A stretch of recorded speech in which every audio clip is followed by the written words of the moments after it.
जय हिंद दोस्तों, नमस्कार। आज के वीडियो में हम लोग ये समझने की कोशिश करेंगे कि कल प्राइम मिनिस्टर ने देश के नाम 12 मई 2020 को जो एड्रेस किया था, उसमें किन किन बातों पर उन्होंने देश का ध्यान आकर्षित करने की कोशिश की थी, क्या नई घोषणाएं की थी, उनके विषय में हम लोग इस वीडियो में देखने की कोशिश करेंगे। आइए देखते हैं।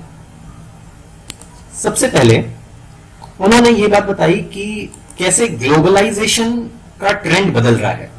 जहां एक और पहले ग्लोबलाइजेशन इकोनॉमी सेंट्रिक हुआ करता था, यानी कि ग्लोबलाइजेशन का एकमात्र उद्देश्य ये हुआ करता था कि अलग अलग कंपनीज दुनिया के उन देशों में जाके मैन्युफैक्चरिंग करती थी या फिर अपना प्रोडक्शन करती थी जहां पे लेबर कॉस्ट का एडवांटेज है, और वहां से वो पूरी दुनिया में सेल करती थी।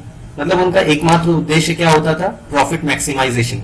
तो ये इकोनॉमी को ध्यान में रख के पहला ग्लोबलाइजेशन किया गया था।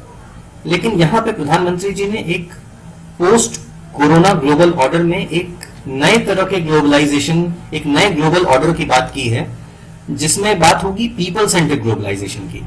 पीपल सेंट्रिक ग्लोबलाइजेशन वो ग्लोबलाइजेशन होगा जिसमें दुनिया के लोगों का ख्याल रखा जाएगा। सिर्फ ये बात नहीं देखी जाएगी कि कैसे प्रॉफिट मैक्सिमाइज कर लें, कैसे अपनी तिजोरी भर लें, कैसे इकोनॉमी बूस्ट कर लें, ये सारी चीजें तो होंगी, पर इसके अलावा ये बात भी देखा जाएगा कि इस ग्लोबलाइजेशन से, इस नए ग्लोबल ऑर्डर से दुनिया की जनता का भला कितना हो रहा है। क्योंकि अब आप देख रहे हैं कि दुनिया में एक जगह पे कहीं कोई एक वायरस जनरेट होता है और वो पूरी दुनिया को अफेक्ट करता है।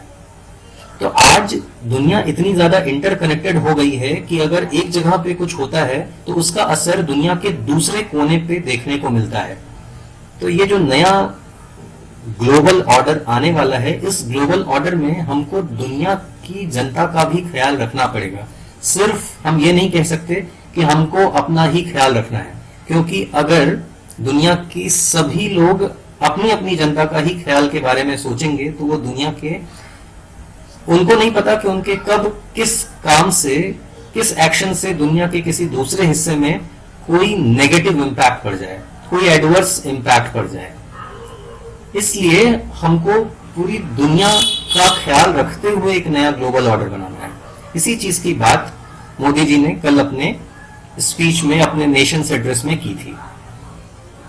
इसके अलावा एक और चीज यहां पे देखना बहुत ज्यादा जरूरी है कि क्योंकि अब चाइना की इकोनॉमी सैचुरेट हो गई है। चाइना की इकोनॉमी सैचुरेट होने का मतलब कि उनकी इकोनॉमी में एक स्टैंडर्ड ऑफ लिविंग अचीव हो गया है।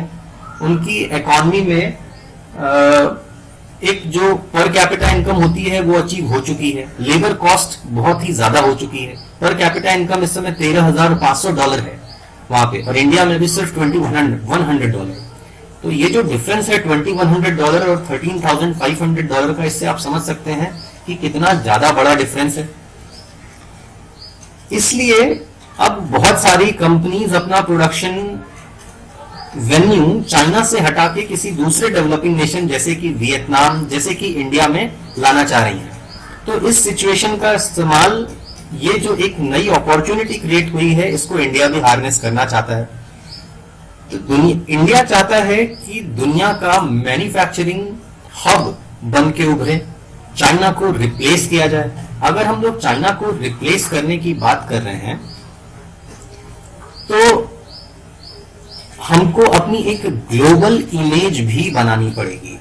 यहां पे एक बहुत ज्यादा जरूरी है कि ग्लोबल इमेज ऑफ ट्रस्ट बनाया जाए। इसी चीज को ध्यान में रखते हुए कल के स्पीच में आपने देखा होगा कि कैसे मोदी जी ने एग्जाम्पल दिए कि जब Y2K प्रॉब्लम आई थी ईयर 2000 में, कहा जा रहा था कि दुनिया के सभी कंप्यूटर सिस्टम्स खराब हो जाएंगे, अपने आप मिसाइलें चल पड़ेंगी, सभी पावर हाउस बंद हो जाएंगे, हर वो चीज जो कंप्यूटर से चलती है सब बंद हो जाएगी। हालांकि ये एक बाद में होक्स साबित हुआ, लेकिन इस प्रॉब्लम से बाहर निकालने, लोगों को बताना कि ऐसा कुछ नहीं होगा, ये ऐसी कोई प्रॉब्लम नहीं आने वाली है, इसमें इंडियन सॉफ्टवेयर इंजीनियर्स का एक बहुत बड़ा रोल था, जिन्होंने ये बात प्रूव करके दिखाई कि ऐसा कुछ होने वाला नहीं है।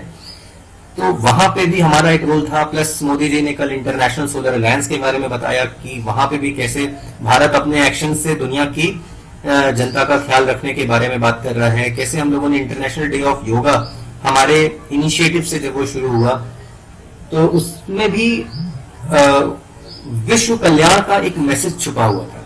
तो भारत अब धीरे धीरे करके दुनिया के सेंटर स्टेज पे आ रहा है और वो एक मैसेज देना चाह रहा है कि हम पूरी दुनिया का ख्याल रख सकते हैं।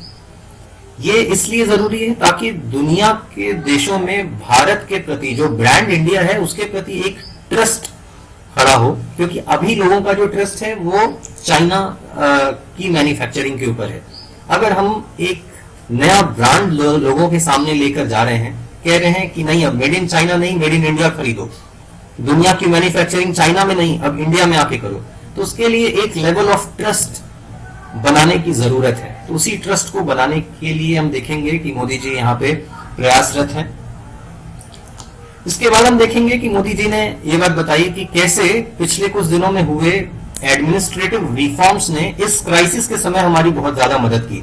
जैसे कि इन्होंने बताया कि अभी जो पहला कोरोना वायरस पैंडेमिक को लेके एक पैकेज, रिलीफ पैकेज घोषित किया गया था 1,70,000 करोड़ के आसपास का, उसमें जितने भी लोगों के पास में जनधन अकाउंट है उनमें महिलाओं के अकाउंट में 500 रुपए प्रति माह देने की बात की गई।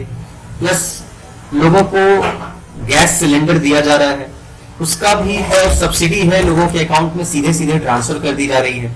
तो इस तरह की जो भी सहूलियतें हैं जो सरकार अपनी तरफ से देना चाहती है और दे भी पा रही है, ये सब कुछ संभव हो पाया है सिर्फ एक चीज की वजह से, और वो है जैम ट्रिनिटी।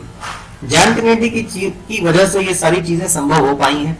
तो कैसे इस तरह के कुछ एडमिनिस्ट्रेटिव रिफॉर्म्स हैं जिन्होंने एडमिनिस्ट्रेटिव लीकेजेस खत्म किए हैं, एक्सक्लूजन एरर खत्म किया है, इंक्लूजन एरर खत्म किया है। तो यहाँ पे मोदी जी बात कर रहे हैं कि इसी तर्ज पे अब हम लोगों को और भी ज्यादा बड़े ब्रॉडर रिफॉर्म्स की जरूरत है। वो रिफॉर्म्स किन किन फील्ड में आएंगे उसका मोदी जी ने कुछ एग्जाम्पल दिया। उन्होंने बताया कि ऐसे रिफॉर्म अब एग्रीकल्चर और सप्लाई चेन में आने चाहिए। उन्होंने बताया कि कैसे जो अपना नया टैक्स सिस्टम होगा वो ज्यादा रेशनल होना चाहिए, किसी से बहुत ज्यादा टैक्स नहीं लेंगे और कहीं पे किसी को बहुत ज्यादा टैक्स की छूट नहीं देनी चाहिए। तो एक रेशनल टैक्स सिस्टम होना चाहिए।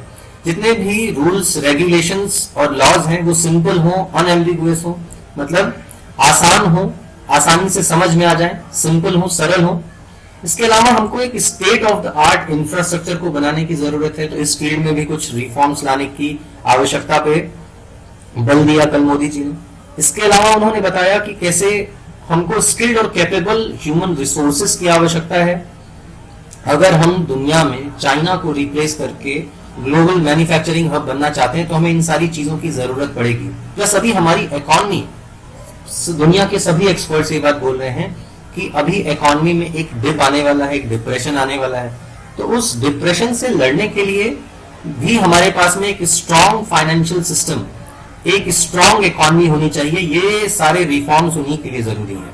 तो यहाँ पे हमको ह्यूमन रिसोर्सेज की जरूरत पड़ेगी, क्योंकि ये सारा जो अभी नया एक मजबूत इकॉनमी की बात की जा रही है उसके लिए हमें एक बहुत ही ज्यादा कैपेबल स्किल्ड वर्कफोर्स की जरूरत पड़ेगी। तो यहाँ पे ह्यूमन रिसोर्स डेवलपमेंट की बात की, और ये सब कुछ बिना एक फाइनेंशियल, एक स्ट्रॉन्ग फाइनेंशियल सिस्टम के बिना नहीं हो सकता। तो स्ट्रॉन्ग फाइनेंशियल सिस्टम की भी यहाँ पे बात की गई। फिर कह रहे हैं कि आखिर ये सारी जो रिफॉर्म्स की जाएंगे इनका बेसिक एम, बेसिक पर्पस क्या होगा। तो ये 3 चीजों के ऊपर खासकर से ध्यान देंगे। पहली चीज होगी कि बिजनेसेस को बढ़ावा देना। जो बिजनेसेस बंद होने की कगार पर आ गए हैं या फिर बहुत ही खस्ता हाल हैं, या फिर जो नए बिजनेसेस ओपन होना चाहते हैं, जो नई अपॉर्चुनिटी इंडिया के पास आ रही है, इसमें अगर कोई नया बिजनेस खड़ा होना चाहता है तो उन सभी को एनकरेज करना, उन सभी को सहारा प्रदान करना। साथ ही साथ इन्वेस्टमेंट को अट्रैक्ट करना कि ज्यादा से ज्यादा इन्वेस्टमेंट, जो इन्वेस्टमेंट अभी तक चाइना जा रहा था या दुनिया के दूसरे कुछ देशों में जा रहा था, जैसे कि अभी हम लोगों ने देखा कि चाइना में जैसे जैसे स्टैंडर्ड ऑफ लिविंग बढ़ रहा है, वहां पे लेबर कॉस्ट महंगी हो रही है, तो वहां से कंपनी शिफ्ट होना चाह रही है। मैन्युफैक्चरिंग बेसिस, प्रोडक्शन बेसिस लोग अब शिफ्ट करना चाह रहे हैं और दुनिया के कुछ दूसरे हिस्सों में जाना चाह रहे हैं जहां पे कि उनको वो सारी सहूलियतें मिल सकें जो कि चाइना ने आज से 20 साल 30 साल पहले लोगों को प्रोवाइड कराई थी, जैसे कि स्किल्ड लेबर फोर्स, सस्ती लेबर फोर्स, इसके अलावा इंफ्रास्ट्रक्चर, इसके अलावा दूसरे तरह के कुछ एडमिनिस्ट्रेटिव और लॉ रिलेटेड रिफॉर्म्स, ये सारी चीजें हमको भी प्रोवाइड करानी पड़ेंगी। जैसे कि अभी हम लोग देख रहे हैं कि वियतनाम में और मेक्सिको में बहुत सारी कंपनीज जा रही हैं, बांग्लादेश में, कीनिया में, तो यहाँ पे एक अपॉर्चुनिटी है भारत के लिए कि हम भी ऐसे बहुत सारी कंपनीज को जो अभी फिलहाल चाइना में है और जो वहां से निकलना चाह रही हैं, उनको हम अपने पास अट्रैक्ट कर सकते हैं। और तीसरा जो पर्पस होगा इन सभी रिफॉर्म्स का, वो है दुनिया का ग्लोबल मैन्युफैक्चरिंग हब बनना। और उसके लिए एक कैंपेन भारत ने शुरू किया था जिसका नाम है मेक इन इंडिया। तो उस मेक इन इंडिया कैंपेन को अभी वो थोड़ा सा स्लो पड़ गया था, तो उसको हमको फिर से एक मजबूती प्रदान करनी है और दुनिया का ग्लोबल मैन्युफैक्चरिंग हब बनना है। आप सभी को पता होगा कि इकोनॉमी के 3 पिलर्स होते हैं, प्राइमरी सेक्टर, सेकेंडरी सेक्टर और टर्शियरी सेक्टर। कहा जाता है कि भारत ने प्राइमरी सेक्टर के बाद सीधे टर्शियरी सेक्टर में छलांग लगाई थी। सेकेंडरी सेक्टर यानी कि मैन्युफैक्चरिंग सेक्टर इंडिया का उतना मजबूत नहीं है। इंडिया की जो इकोनॉमी है वो बेसिकली इसमें सर्विसेज प्रधान कहा जाता है और साथ ही साथ agriculture Pradhan, agriculture and allied activities ये यहाँ पे ज्यादा है। सेकेंडरी सेक्टर यानी कि मैन्युफैक्चरिंग और रिफाइनिंग बहुत ज्यादा नहीं है। अब हमारे पास एक अवसर है कि हम अपनी इकोनॉमी के दूसरे पिलर को भी स्ट्रेंथन कर सकते हैं, क्योंकि यही वो सेक्टर है जो मास एम्प्लॉयमेंट प्रोवाइड कर सकता है और वो भी वेल पेड जॉब्स क्रिएट कर सकता है। आज की डेट में अगर हम लोग देखें तो इंडिया में लगभग आधी वर्कफोर्स एग्रीकल्चर में लगी हुई है और वो इंडिया की कुल जीडीपी का लगभग 16 से 17% ही बस प्रोड्यूस करती है। वहीं सर्विसेज में अगर देखें तो उसमें जो वर्कफोर्स लगी हुई है वो लगभग 17-18% है, लेकिन वो जीडीपी का 64% के आसपास प्रोड्यूस करती है। तो इससे हम देखेंगे कि अलग अलग सेक्टर्स में इनकम का एक स्टार्क डिफरेंस जनरेट होता है। सर्विस में जो लोग काम कर रहे हैं उनकी इनकम एग्रीकल्चर में जो लोग काम कर रहे हैं उनकी इनकम से बहुत ही ज्यादा है। तो ये जो इनकम का बहुत ही ज्यादा स्टार्क डिफरेंस है, इसको कम करना है तो एक ही चीज है और वो ये है कि हमको एग्रीकल्चर में अभी बहुत ज्यादा लोग हैं, उनको निकाल के कहीं और भेजना होगा। जो कहीं और भेजने की बात है वो कहां भेज सकते हैं? सर्विस सेक्टर, क्योंकि ज्यादातर service sector capital intensive sector होते हैं जिसमें कि ज्यादा स्किल की जरूरत होती है और ज्यादा कैपिटल इन्वेस्टमेंट की जरूरत होती है। ऐसी जगह पे एग्रीकल्चर से निकले हुए अनस्किल्ड या सेमी स्किल्ड वर्कफोर्स को नहीं भेजा जा सकता। इनको भेजने के लिए हमारे पास एक ही जगह है और वो है मैन्युफैक्चरिंग। और मैन्युफैक्चरिंग में भी 2 तरह की मैन्युफैक्चरिंग होती है, एक लेबर इंटेंसिव, एक कैपिटल इंटेंसिव। तो हमको लेबर इंटेंसिव मैन्युफैक्चरिंग के ऊपर ध्यान देना है, जिससे कि हम देश की ज्यादातर आबादी को वेल पेड जॉब्स दे सकें, यानी कि देश की जनता का इनकम बढ़ा सकें और एक certain standard of living achieve कर सकें। तो इसके लिए भी बहुत जरूरी है। और इसी सबको ध्यान में रखते हुए, चूंकि अभी हम देख रहे हैं कि कोरोना वायरस पैंडेमिक का दौर चल रहा है, पूरी दुनिया लॉकडाउन में है। मोदी जी ने कल लॉकडाउन 4.0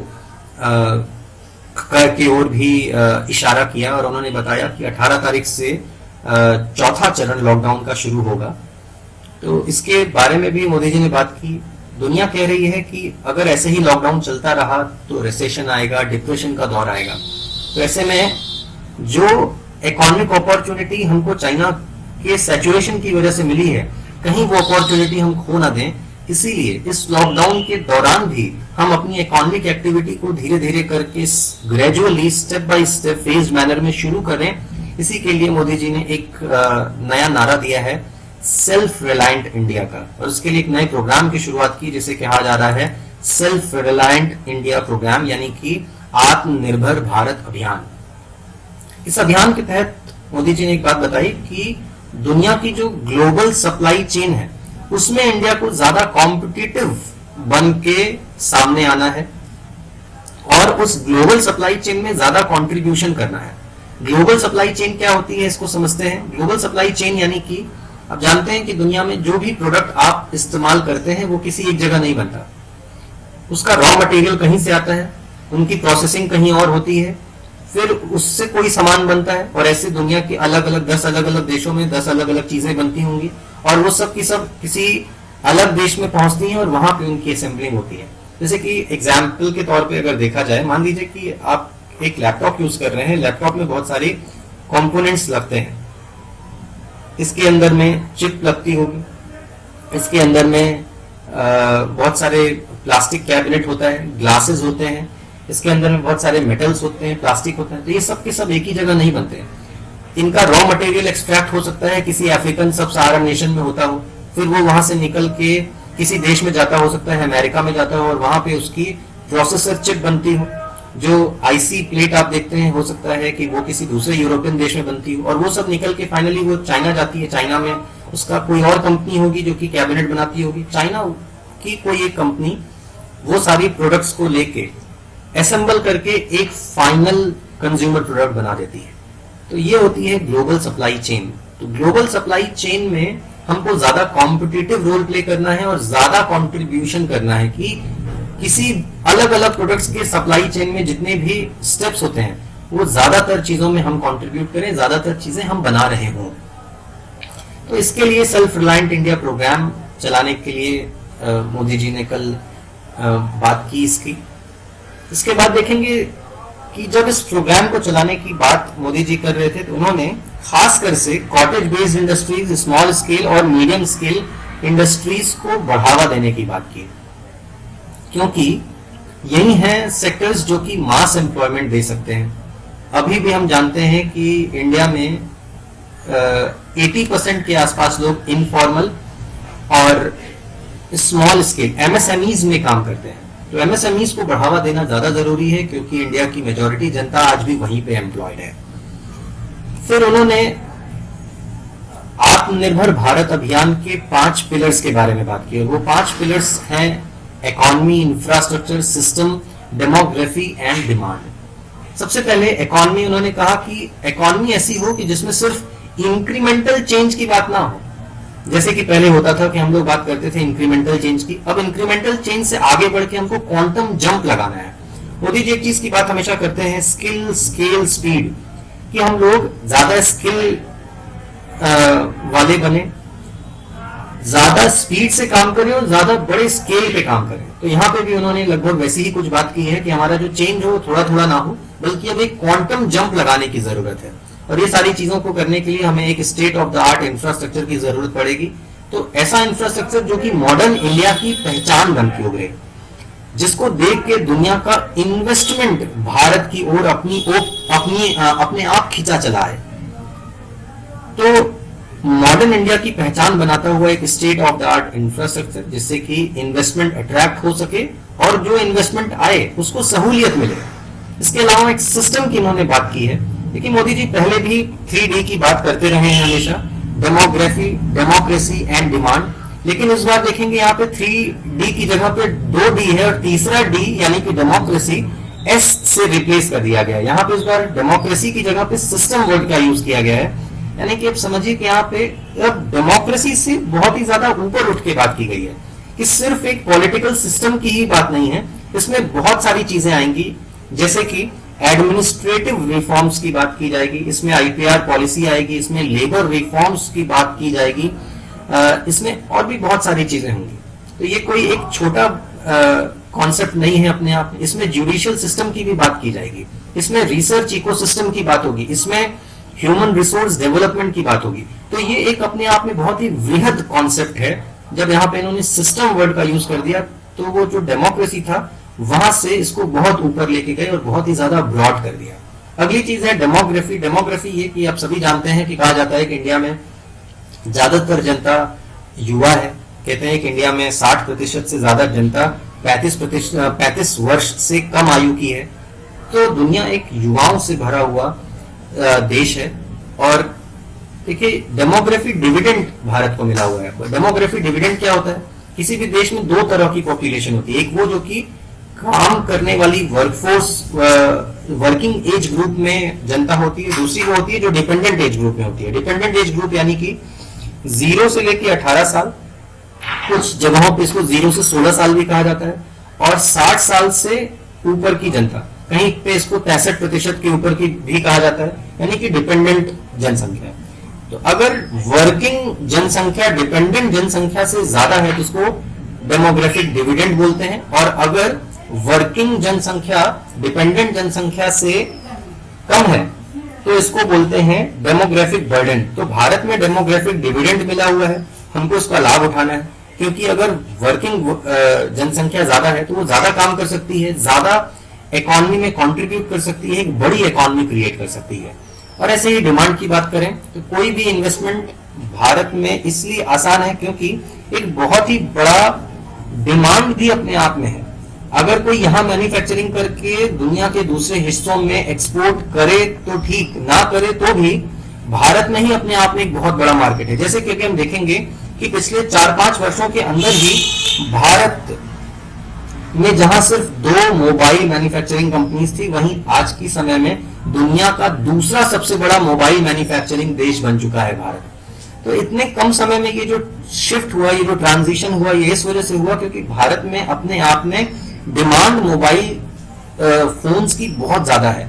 इसको देख के मोबाइल कंपनीज इंडिया में मैन्युफैक्चरिंग के लिए आकर्षित हो रही है। जैसे कि भी आप जानते होंगे कि एप्पल नाम की एक बहुत बड़ी कंपनी है जिसका फोन आईफोन बहुत ही ज्यादा पॉपुलर है, जो कि अभी फिलहाल वो चाइना में मैन्युफैक्चरिंग करते हैं, लेकिन उन्होंने अगले 5 साल के अंदर अंदर अपनी 1/3 मोबाइल फोन्स की मैन्युफैक्चरिंग को भारत में शिफ्ट करने का एक प्लेज किया है।